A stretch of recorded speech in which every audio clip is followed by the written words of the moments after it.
بھائیوں، اسی طرح لوگوں کے دلوں میں جگہ بنانے کا اور ایک سبب، لوگوں کے دلوں میں جگہ بنانے کا اور ایک سبب، جب لوگوں سے ملے اور بات کرے تو مسکراتے ہوئے ملے، ہنستے ہوئے ملے، لہلہاتے ہوئے چہرے سے ملے، چہرے پر تبسم کو سجا ہوئے لوگوں سے ملاقات کرے۔ یاد رکھو، ہمیشہ غصے کے تیور لے کر بات کرنا، ہمیشہ غصے کو چہرے پر سجا ہوئے لوگوں سے گفتگو کرنا، یہ دل کی تکبر کی علامت ہے، یہ دل کی نخوت کی علامت ہے، یہ دل کے گھمنڈ کی علامت ہے۔ اللہ کے رسول صلی اللہ علیہ وسلم نے فرمایا، لا تحقرن من المعروف شیئا ولو ان تلقى اخاك بوجه طلق۔ اے لوگو، معمولی سی معاملی نیکی کو بھی حقیر نہ سمجھو، اگرچہ کہ اپنے بھائی سے مسکراتے ہوئے ملنے کا مسئلہ کیوں نہ ہو، یہ بھی تمہارے لیے صدقہ ہے۔ معمولی سی معاملی نیکی بھی انجام کے اعتبار سے بڑی عظیم ہوا کرتی ہے۔ مومن جب دوسروں سے ملتا ہے تو مسکراتے ہوئے ملتا ہے۔ چہرے کی مسکراہٹ دلیل ہوتی ہے اس کی محبت کی، چہرے کی مسکراہٹ دلیل ہوتی ہے اس کی تواضع کی،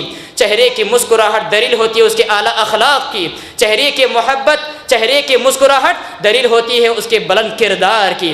اللہ کے رسول صلی اللہ علیہ وسلم کے حوالے سے جریر بن عبداللہ البجلی رضی اللہ تعالی عنہ بیان کرتے ہیں، ما حجبنی النبی صلی اللہ علیہ وسلم منذ اسلمت ولا رآنی الا تبسم فی وجہہ، کہ جب سے میں نے اسلام قبول کیا، جب سے میں اسلام کی دولت سے مالا مال ہو گیا، اللہ کے رسول صلی اللہ علیہ وسلم کی دربار میں جب میں نے دستک دی، کبھی اللہ کے رسول صلی اللہ علیہ وسلم نے مجھ سے یہ نہیں کہا کہ جاؤ میں بھی مصروف ہوں، جاؤ میں بھی بیزی ہوں، جاؤ تھوڑی دیر کے بعد آنا۔ کبھی اللہ کے رسول نے اپنا دروازہ میرے لیے کبھی بند نہیں کیا۔ وَلَا رَآنِي إِلَّا تَبَسَّمَ فِي وَجْهِهِ، اور جب بھی اللہ کے رسول صلی اللہ علیہ وسلم نے مجھے دیکھا، اللہ کے رسول صلی اللہ علیہ وسلم کا چہرہ انور کھلکھلا اٹھتا۔